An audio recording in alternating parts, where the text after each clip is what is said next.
Assalamu alaikum to all of you. Hope you all are fine and enjoying good health.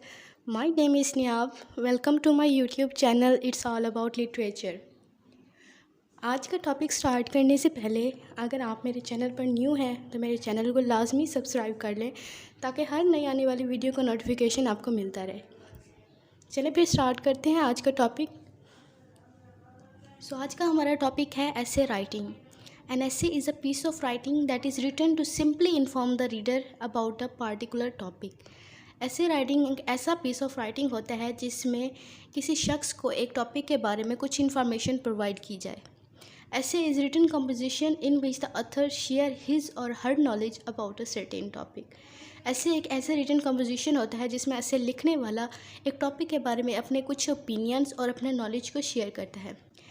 Many body paragraph can also be develop into ऐसे, मतलब बहुत सारे paragraphs मिलकर एक ऐसे बनाते हैं। It is a short piece of writing dealing with a single subject. ये एक शॉर्ट पीस ऑफ राइटिंग होता है जो कि एक सिंगल सब्जेक्ट को ही डील करता है, मतलब एक सर्टेन टॉपिक पे हमने अपनी सारी इन्फॉर्मेशन जो है प्रोवाइड करनी होती है। नेक्स्ट है हमारे पास क्वालिटीज़ ऑफ अ गुड ऐसे। इसमें यह बताया जाता है कि वो कौन सी क्वालिटीज़ हैं जिनको फॉलो करके हम एक अच्छा ऐसे लिख सकते हैं। नंबर 1 पे है प्लान्ड। जब भी हम कोई ऐसे लिखते हैं तो हमें पहले उसको प्लान करना होता है कि हमने उसमें कौन सा मटेरियल जो है वो ऐड करना है। एक अच्छा ऐसे कभी भी यकदम नहीं लिखा जाता, बल्कि बहुत ही सोच समझ के साथ और बहुत तवज्जो के साथ लिखा जाता है, जो कि अपने रीडर पर बहुत अच्छा इम्पैक्ट डालता है। नंबर 2 पे है कॉम्प्रिहेंसिव। एक अच्छे ऐसे को कम्प्रिहेंसिव होना चाहिए, मतलब उसमें तमाम रेलिवेंट इन्फॉर्मेशन होनी चाहिए जब कोई रीडर आपका ऐसे जो रीड करे, ताकि उसमें कोई कन्फ्यूजन पैदा ना हो। नंबर 3 पे है ऑब्जेक्टिव। इसका मतलब है कि जैसे कि मैंने आपको बताया था डेफिनेशन में कि एक ऐसे जो है वो अथर्स के नॉलेज और ओपिनियंस के बारे में लिखा जाता है, उस अथर्स के अपने पर्सपेक्टिव पे लिखा जाता है, लेकिन उसको मज़ीद इम्प्रेसिव बनाने के लिए हमने उसको किसी ऑब्जेक्टिव के बारे में लिखना होता है कि हम ये ऐसे किस मकसद के लिए लिख रहे हैं, तो वो इसको ऑब्जेक्टिव सेट करता है। उसके बाद है वेल बैलेंस्ड। एक अच्छे ऐसे को वेल बैलेंस होना चाहिए, मतलब उसमें जो अथर होता है वो जो भी उसमें इंफॉर्मेशन ऐड कर रहा है, जो भी उसमें पार्ट्स और सेक्शन ऐड कर रहा है, वो सबको इम्पोर्टेंस देगा। उसमें आपने हर सेक्शन और हर पार्ट्स को इम्पोर्टेंस देकर उसको डिटेल में बताना है। उसके बाद है कोहेरेंट। कोहेरेंट का मतलब होता है कि आपने उसमें जो भी इंफॉर्मेशन ऐड की है, जो भी उसमें आपने सेक्शन ऐड किए हैं, वो एक दूसरे से लिंक होने चाहिए, एक दूसरे से कनेक्ट होने चाहिए। उसके बाद है लॉजिकल सीक्वेंस। लॉजिकल सीक्वेंस का मतलब ये है कि आपने उसमें जो भी आइडियाज़ दिए आपने उनको एक सीक्वेंस देना है। अगर आप पहले एक आइडिया के बारे में बात कर रहे हैं, उसके बाद आपने यकदम दूसरे आइडिया पर नहीं चले जाना, बल्कि पहले आप एक आइडिया को डिटेल में पहले बता दें, उसके बाद आपने दूसरे आइडियाज़ की बताना होता है। तो ये उसका लॉजिकल सीक्वेंस होता है और इसको आपने सिंपल और कंट्रोल मैनर में लिखना होता है। सिंपल मतलब आपने उसमें सिंपल लैंग्वेज यूज़ करनी होती है, और कंट्रोल मैनर में आपने उसमें एक्सेसेस ऑफ वर्ड्स नहीं इस्तेमाल करने होते, बल्कि शॉर्ट वर्ड और स्पेसिफिक वर्ड्स और टू द पॉइंट बात करनी होती है, ताकि बाद में आप उसको कंट्रोल कर सको। क्योंकि अगर आप उसमें एक्सेसिव वर्ड्स डालेंगे तो उसको कंट्रोल करना मुश्किल हो जाता है। नेक्स्ट है हमारे पास stages in essay writing. Following are the different stages in writing of an ऐसे।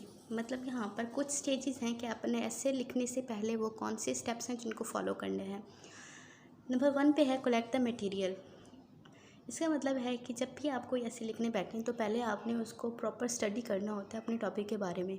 उसके बाद आपने अपने रेलिवेंट इन्फॉर्मेशन अपने टॉपिक के बारे में कलेक्ट करनी होती है कि आपने उसमें किस किस्म का मटेरियल है जो ऐड करना है। नंबर 2 पे है डिफ़ाइन द स्कोप। जब भी आप कोई ऐसे लिखते हैं तो आपने स्पेसिफिक उसी टॉपिक पे इंफॉर्मेशन लिखनी होती है जो टॉपिक आपको दिया गया है या जिस टॉपिक पे आप ऐसे लिख रहे हैं। आपने उससे हटकर कोई भी इंफॉर्मेशन नहीं डालनी होती और टू द पॉइंट लिखना होता है, और एक्सेसिव ऑफ वर्ड्स का इस्तेमाल नहीं करना होता। आपने उसके स्कोप की इम्पोर्टेंस बतानी होती है कि इस ऐसे की इम्पोर्टेंस क्या है।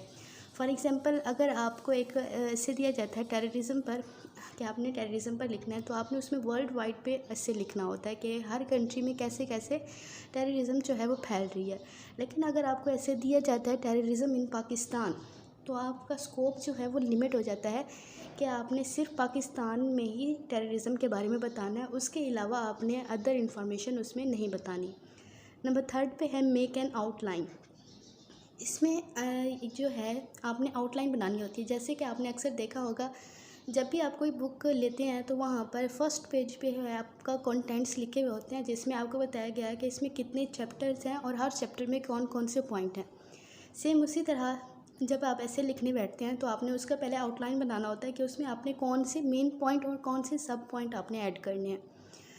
ऐसे करने से आपका जो है ऐसे का सीक्वेंस बरकरार रहता है, आपका टाइम जो है वो बच जाता है।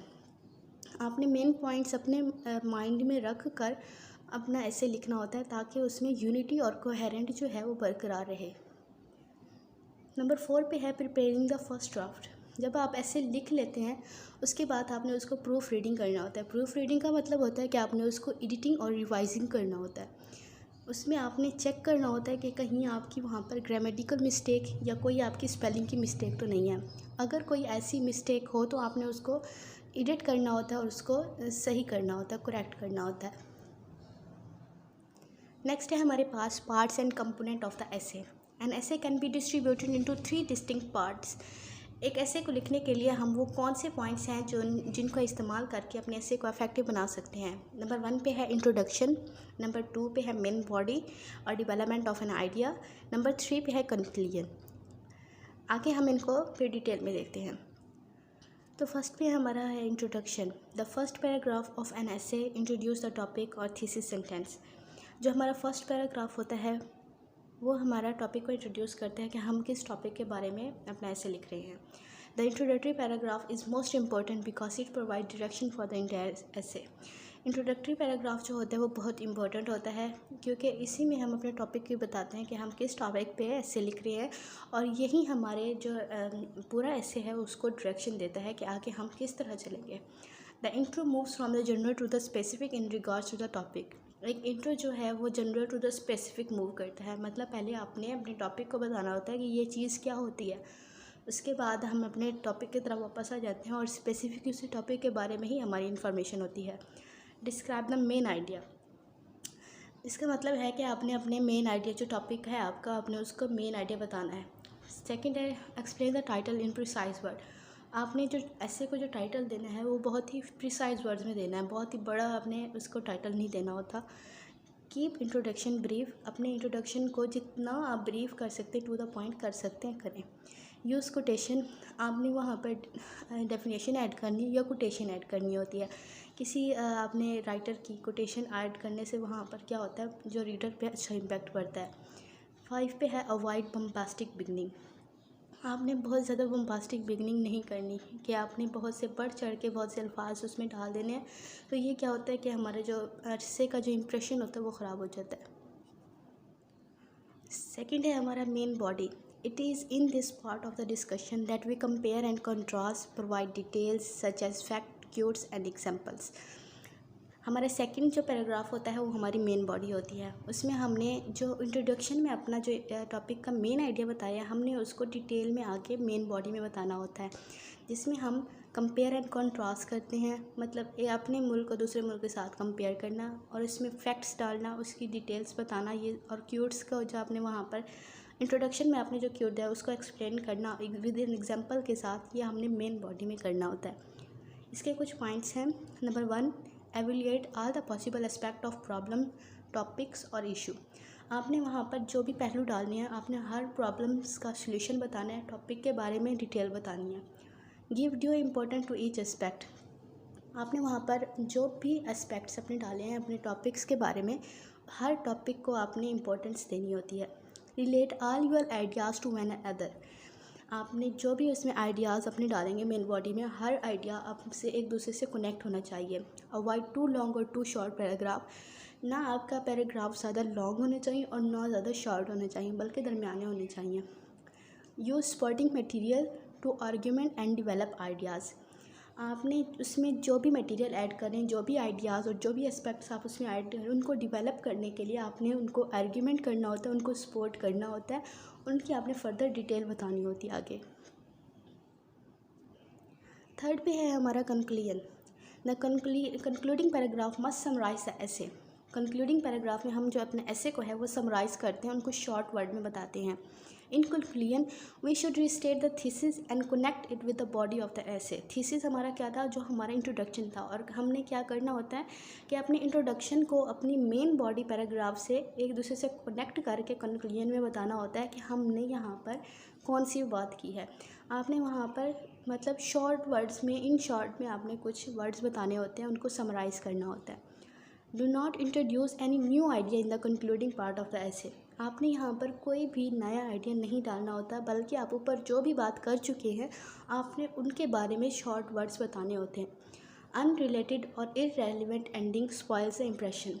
आपने ऊपर बहुत अच्छा इंट्रोडक्शन डाल दिया, बहुत अच्छा मेन बॉडी डाल दी, लेकिन अगर आप कंक्लूजन में कोई और ऐसी इररेलेवेंट इन्फॉर्मेशन ऐड कर देते हैं तो आपका जो इम्प्रेशन होगा वो बिल्कुल ख़राब हो जाएगा।